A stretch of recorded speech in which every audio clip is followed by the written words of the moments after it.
తత్పరః సూతమహామి మరల ఇట్లు చెప్పెను. ఓ మునీంద్రులారా, మరి ఒక కథను చెప్పుదునుడు. పూర్వకాలంలో తుంగధ్వజుడు అని ఒక మహారాజు ప్రజలను కన్న తండ్రి చూచు రాజ్యపాలన చేయుచున్నాడు.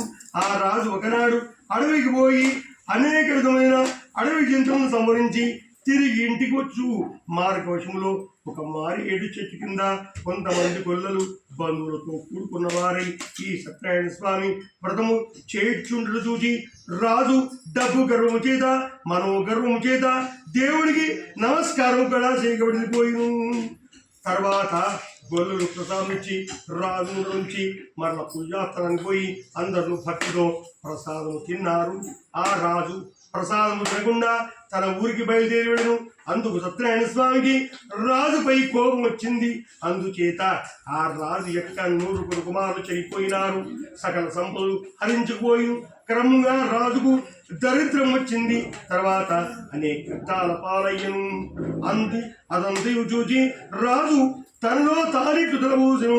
ఆహా, అడవి లోపల గొల్లు ప్రసాదం పెట్టినారని నీచంగా భావించి స్వామి ప్రసాదం తినకుండా వచ్చినందుకు ఇట్లయిందని అంతే సత్యమునకు నాపై కోపచ్చు చేత నాకిట్టి స్థితి కలిగింది అని ఆలోచన చేసుకుని వెంటనే అడవి లోపల ఎక్కడైతే గొల్లలు వ్రతము చేయుచున్నారు తిరిగి అచ్చడికి వెళ్ళి దేవుని ప్రార్థించి దేవుని తీర్థ ప్రసాదం తీసుకుని ఈ ఇంటికి వచ్చను. తర్వాత రాజు మరల ధనవంతుడై సకల కష్టం నుండి విముక్తి పొందినవాడై పుత్రవంతుడై బ్రతుకున్నంత కాలము సుఖమనుభవించి అంత్యమందు స్వర్గలోకానికి వెళ్ళిపోయిన వాడాయను.